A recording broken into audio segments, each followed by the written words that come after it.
Do you have trouble creating your classes and always find yourself going to YouTube to try and find the best class for the weapon you want to use? Well, you've come to the right place. I'm going to show you guys all of the staple attachments you must run in Cold War, so let's get right into it. I'm going to start off with the assault rifles. Now, you guys are going to see a pattern with the assault rifles, tactical rifles, and the SMGs, and the snipers, and maybe the pistols. So, when it comes to Cold War, it's pretty simple when it comes to attachments. If you're looking, let's start off with the optics, okay? So the best optics to run in Cold War are either the Millstop Reflex or the Microflex LED. These are the best sights to use in Cold War, but then again, it comes to your personal preference. If you like the Microflex better than this one, then that's cool, or if you like the Millstop better than the Microflex, that's cool. Or if you like other sights, then that's up to you. It's personal preference. Sights are personal preference, to be honest, at the end of the day. And then moving on, we have the muzzle. So when it comes to the muzzle, the best muzzles to use are either the muzzle brake 5.56 or the infantry compensator. These two are the best muzzles to use because they have the best pros with the least amount of cons. When it comes to like using the agency suppressor or the SOCOM eliminator, there's just too many cons. And so basically you get the most bang for your buck with these two attachments. Basically, if you want to choose the infantry compensator, it's better for more recoil control, but if you're okay with recoil control and you just want a little bit of help, then this one's the better choice. So that's up to you. Those are the two staples for the muzzle. And then when it comes to the barrel, the best barrels are either the Ranger barrel or the reinforced heavy. Like maybe 4 or 5 guns in this game that are actually good with the task force barrel, but this barrel is basically useless. It's so overhyped, do not use it. The Ranger and reinforced heavy is where it's at, because when it comes to your, well, assault rifles, tactical rifles, SMGs, pistols, snipers, and all that stuff, bullet velocity is really important, because if you have a lot of bullet velocity, it'll make your gun into a hit scan weapon basically. So you want to use the Ranger Barrel or the Reinforced Heavy. If you're going to be taking more long-range gunfights, then definitely use the Reinforced Heavy. That way you have more effective damage range. Or if you're going to be taking mid-range to close-range gunfights, definitely use the Ranger Barrel. So those are the two better barrels for, well, your weapon.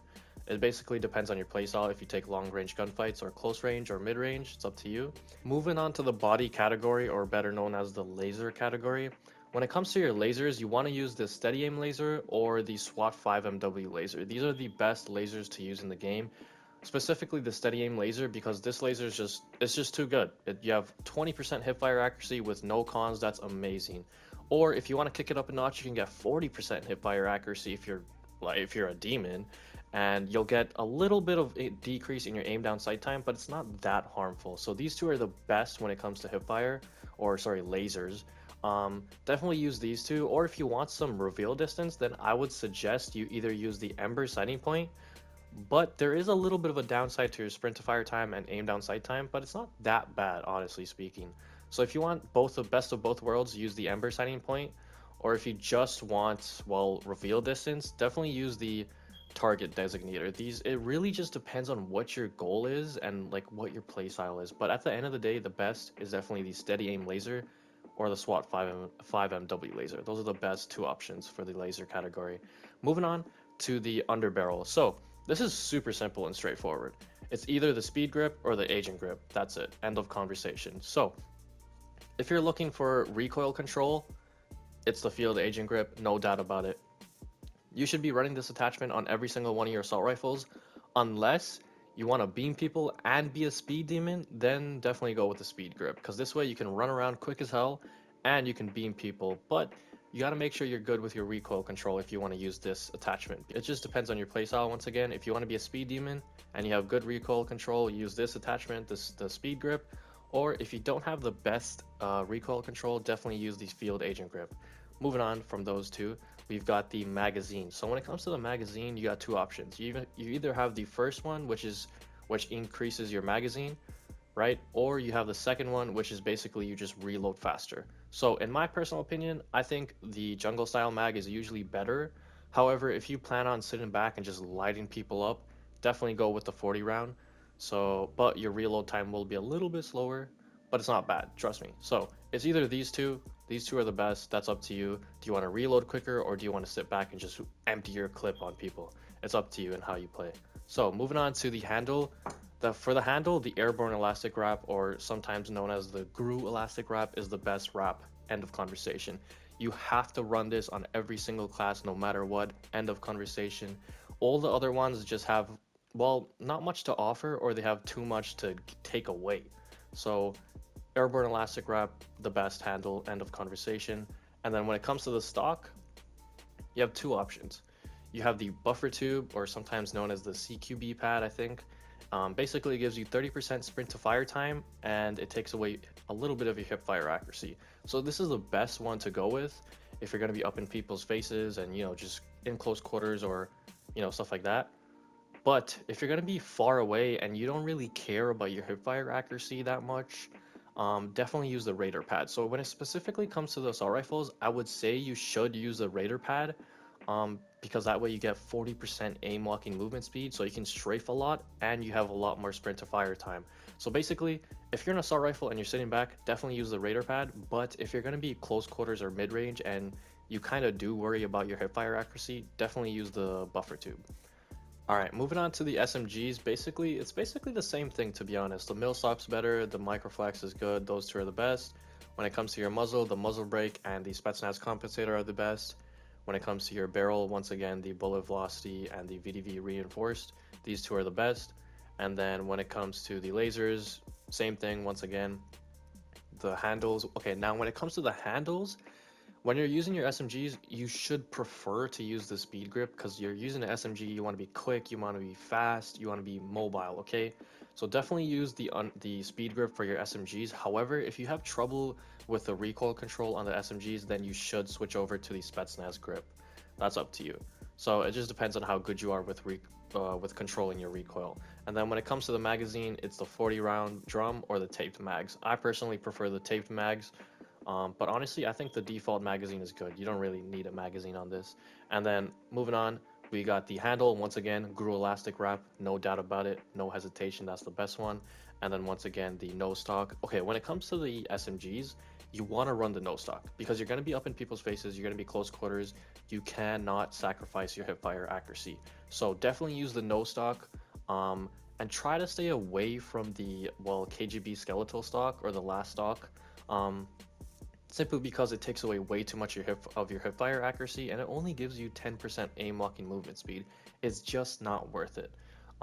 So yeah, that's the SMGs. Moving on to the snipers, it's pretty simple and straightforward. The regular sight are really good on the snipers, but if you want to use a different sight, definitely I suggest you use either the Hangman RF, or you can use the Vulture Custom Zoom, or the Exile Arms 3x. I think these three sights are the best for the snipers, but honestly, the regular default sniper scope is really good. So anyways, moving on to the muzzle. The best muzzle is without a doubt the Stabilizer .308. The other ones don't really have much to offer, and even if they do give you a lot of stuff, they just take away too much. So basically, the first attachment for your muzzle is the best without a doubt. Trust me, just use this one. There's no point in using the other ones. They're just not worth it. They don't give you good enough benefits. And then moving on to the barrel, the best barrel is the Tiger Team, without a doubt, because you get 20% increase to your damage, you get 21% increase to your fire rate, and you get 50% bullet velocity, only at the cost of a smaller magazine, which is 100% worth it. This is a no-brainer. You have to use this. However, if you're a demon and you only want, well, fire rate, you want as much more fire rate as possible, then definitely use the 26.5 Hammer Forged. That's up to you, but definitely the Tiger Team is the best way to go. Moving on to the body, once again, the steady aim laser is the best way to go. The other ones just aren't worth it. They just take away too much from your ADS time especially. So definitely the steady aim laser is the best to go. Use the steady aim laser for your snipers. That's the best one. And then this one, another no doubter, well, no brainer actually, sorry. The SFOD speed grip for your snipers. Use that on all of your snipers. It's a no brainer. It's just the best attachment for your underbarrel. It just doesn't make sense to use the other ones because they don't have much to offer. And then moving on to the magazine, you want to use either the fast mag or the 7 round. The other ones just aren't worth it because they take away way too much of your ADS time. And ADS time is extremely important with snipers, especially if you're quick scoping and going for clips. Either the fast mag or the 7 round magazine, it's up to you. Moving on to the handle, airborne elastic wrap. I've already told you guys that. And then the marathon pad, or in other words, the no stock from earlier. Definitely this is definitely the best stock to use without a doubt. However, if you want to strafe a little bit more, I guess you could use the Raider pad, but I don't see the point in strafing with a sniper. So it's either the Marathon pad or the Raider pad. It's just up to you if you want more, well, strafing speed, I guess. But definitely the Marathon pad's the way to go. And then when it comes to the pistols, you want to use the infantry compensator when it comes to all of your pistols, to be honest. And you could use the SOCOM eliminator, but you're a little bit more slow then. And the whole point of having a pistol is to be fast and mobile. So definitely the infantry compensator is the best muzzle for your pistols, and then the best optic is without a doubt the Microflex LED. That's a no-brainer. And then moving on to the barrel, the chrome lined is definitely the best barrel. However, if you want to be a weirdo, I guess the task force is really good as well, but your recoil is going to be really really bad, especially if you're using the Diamati. So either the chrome lined for that bullet velocity or the task force for the best of all three worlds. However, your recoil will be terrible, so just know that. Um, Moving on to the laser category, SWAT 5 MW laser sight, no brainer. Use this. I know you guys are like, oh, steady aim laser's better, but nah. Honestly, when it comes to pistols, your aim down sight time, if it's harmed a little bit, it's all good, cause they still aim in really quick. And honestly, I'd rather take the SWAT 5 MW laser sight. It's just better, to be honest. And then once again, these two first magazines are the best. Either you can reload quicker or you have more bullets to empty your round with. So that's that. Once again, airborne elastic wrap, no doubt about that. Simple as hell. And then if you want to run the dual wield, I guess you could. I can't really explain much about that. Remember to leave a like and subscribe if you aren't already. I post daily helpful Call of Duty content on my channel. Check out the link in the description below for my Twitch, Discord, and sponsor. Use code PRAB at checkout for 10% off any bracelet purchase. And I'll see you guys in the next video. See ya.